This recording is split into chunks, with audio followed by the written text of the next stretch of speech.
Aduh tajam, aduh kena leher. Stres coy, stres coy. Oke, potong.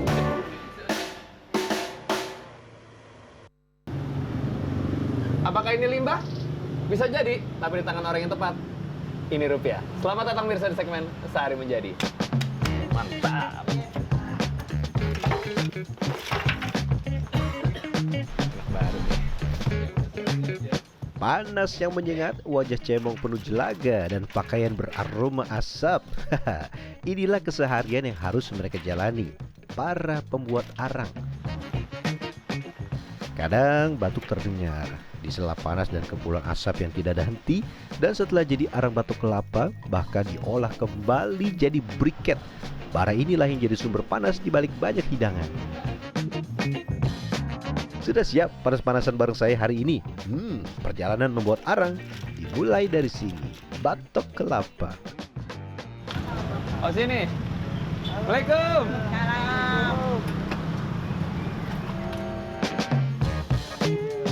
Kalau mau bikin arang, ternyata nggak bisa asal pilih kelapa. Misalkan kelapa muda, nggak bisa.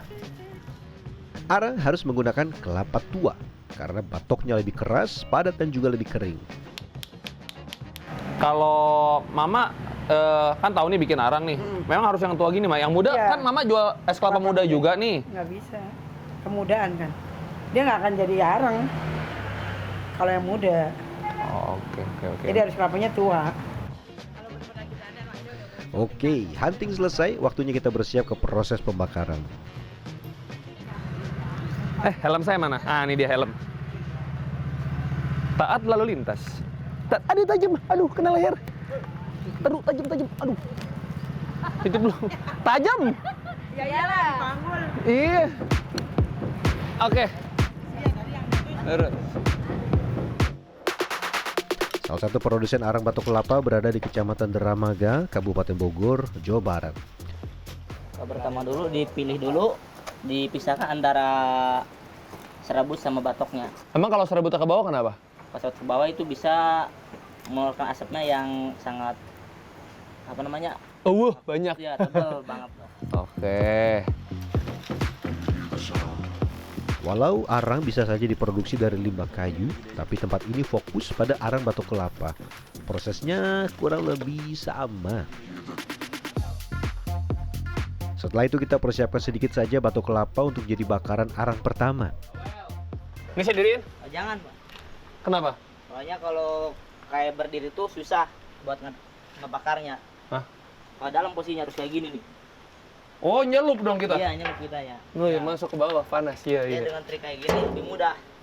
Iya, kalau masuk ke sini kecebur ya. Iya, oke deh. Gas pelan, Bang. Arang pertama inilah kuncinya. Kalau tidak menyala sempurna, proses selanjutnya bisa gagal.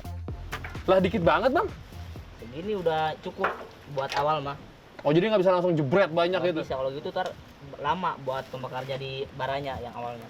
Lama ya. Oke. Lambat. Sip. Selanjutnya tambahkan bahan yang bisa mempercepat proses api membakar seluruh batok kelapa. Oli. Kenapa? Kok oli, Bang? Buat pembakarnya lebih cepat.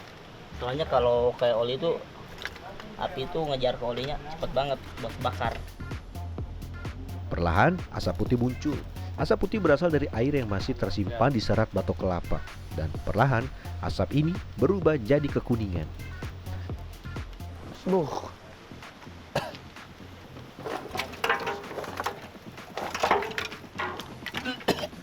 Kita angkat langsung aja deh.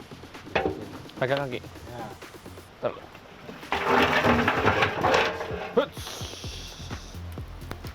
Set. Udah jadi api. Wah, udah nggak terlalu putih nih. Kalau kata Bangnya putih masih air ya, Bang ya? Masih air-airnya. Batok-batok kelapa ini dimasukkan ke tungku sedikit demi sedikit membentuk lapisan demi lapisan di atas bara yang sudah menyala. Jangan nangis, Dok. Kagak, tapi salah gue narik. salah narik nafas. Yang terlihat sederhana ternyata butuh ketahanan luar biasa. Mata perih, tenggorokan kering, dan napas pun kini terasa begitu berat. Begitu semua batok masuk, tong akan ditutup rapat dengan karung basah. Kalau nggak basah dia nggak bisa bang. Kalau nggak basah nanti malah kebakar karungnya. Ini langsung ditutup kalau udah jadi.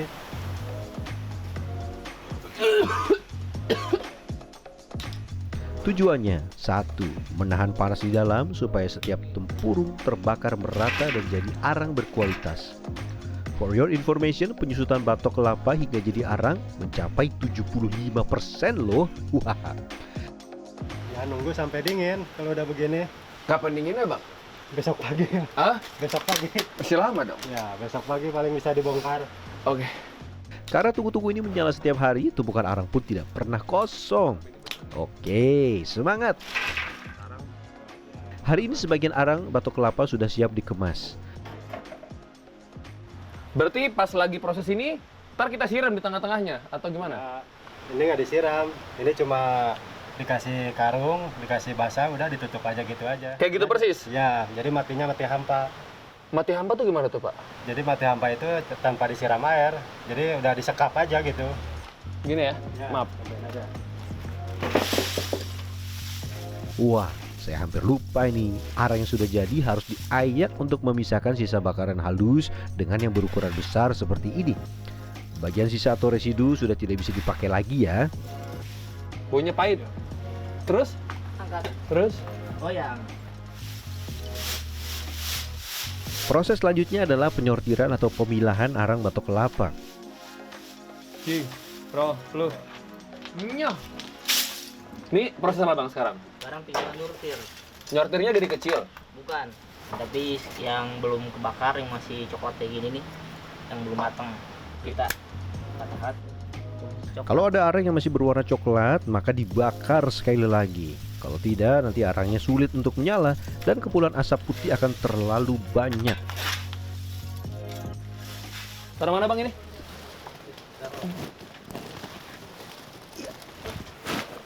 Dikumpulin di mana? Kumpulin Yang biasa dijual tadi? Sini ya? sini. Mana sih gelap banget? Ini kayak malam. Untuk menghasilkan bentuk yang lebih praktis dan bernilai jual tinggi, arang ini akan diolah kembali menjadi briket. Bang, saya mau nanya bang. Habis ini kita persiapan nih bang. Kita mau memperkecil partikel arang. Proses sortir berulang-ulang adalah kunci. Yuk kita teliti ya. Nih kayak gini nih kelewat tuh, ini nggak boleh masuk nih. Nih kayak gini nih. Kenapa kalau masuk bang? Nah, itu bakal mempengaruhi asap, terus kadar abunya, panasnya.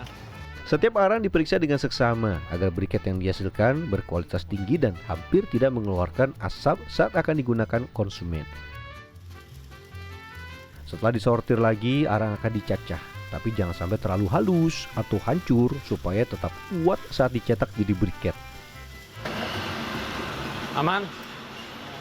Aman ya? Tadi putih ya, sekarang hitam banget. Emang hitam ya? Bang Andri coba lihat layar. Iya ya? Ya begitulah kira-kira bentukannya. Dan perjalanan masih panjang. Kita lanjut. Cacahan arang ternyata ada ragamnya loh. Ada yang agak halus, ada yang lebih kasar. Semua disortir menggunakan alat ayakan ini. Let's go.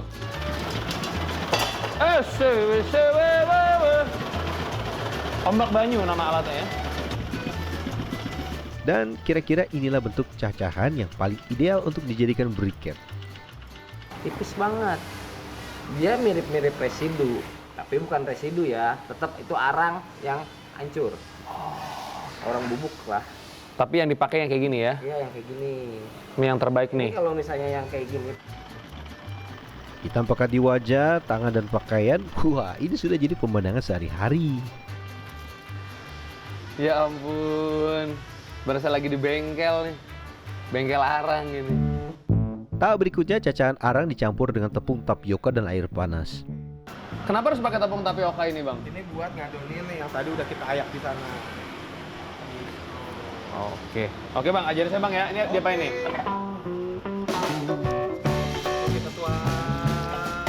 Aduk terus sampai tercampur rata. Dan ada yang bisa menebak berapa banyak arang briket yang bisa dihasilkan setiap harinya di tempat ini? Bang, sebulan bisa ngaduk atau produksi berapa banyak bang sebulan bang? Sekitar 20 ton dalam 1 bulan. 20 ton? Iya. 20 ton ngaduk? Nah, Manual, Cak. kita masih manual pakai. Lanjut, setelah tepung tapioka tercampur rata dengan air, proses berikutnya adalah memadatkan adonan dengan bantuan mesin. Ini bahaya. Adonan arang dimasukkan ke dalam mesin berulang kali sampai kalis dan padat. Ini udah mulai agak kalis nih bang. Betul. Ini setelah beberapa kali udah mulai kelihatan kan ya. Nah, ini nih sekarang kita pasang ini nih, biar kelihatan kalisnya nih. Pasang. Apa bang ini bang nama alatnya bang? Ini sih sebenarnya alat DIY juga. Oh bikin sendiri? Biar si adonan tuh nggak langsung keluar, agak ketahan di sini, jadinya si adonan tuh numpuk, bener-bener ngerekat. Setelah keluar dari mesin pencetak, berikan dipotong berbentuk kubus seperti ini. Waduh, Langsung? panjang juga ya Gini? prosesnya. Oke, boleh lah. Kalau ini dia masih basah, Ya, masih basah. Oke lah untuk anak magang. potongannya. Anak magang oke lah, potongannya rata walaupun masih penyok-penyok ya. Nggak apa-apa. Namanya juga magang ya. Namanya juga usaha, Bang. Namanya juga usaha ya. Agar briket bisa jadi bahan bakar sempurna, potongannya harus dikeringkan dulu. Caranya di oven hingga kering merata. Berapa jam bang kira-kira di ovennya? Sekitar 5 sampai 6 jam. Dan setelah 5 jam menanti, arang briket kering sempurna. Wah, akhirnya. Ini ada yang kita jual secara lokal, ada juga yang ke permintaan untuk ekspor keluar. Kemana bang negaranya? Ada beberapa negara kayak Turki, kemudian dari Belgia juga ada. yang ekspor ke sini. Keren. Produk Indonesia mendunia. Yang menarik, pasokan kelapa untuk proses arang dan briket ini datang dari banyak daerah. Bukan hanya dari sekitar Bogor saja loh. Kualitasnya kebetulan memang lebih bagus dari luar Pulau Jawa. Karena mereka lebih banyak dari bahan mentahnya itu dari limbah kopra. Untuk arang batok kelapa harganya mulai dari 14.000 per kilogram. Sedangkan arang briket karena pembuatannya lebih rumit dibanderol mulai dari 20.000 per kilogramnya. Mata perih, tangan hitam, keringat menetes serta potongan arang menyimpan cerita. Dan akhirnya bara itu menyalakan panggangan, membangkitkan aroma ayam, sate hingga ikan bakar. Sudah tahu kan bahwa kenikmatan sederhana yang kita rasakan di meja makan ternyata lahir dari kerja keras yang jarang terlihat. Rian Fernando, Andriawan Saputra, Kabupaten Bogor, Jawa Barat.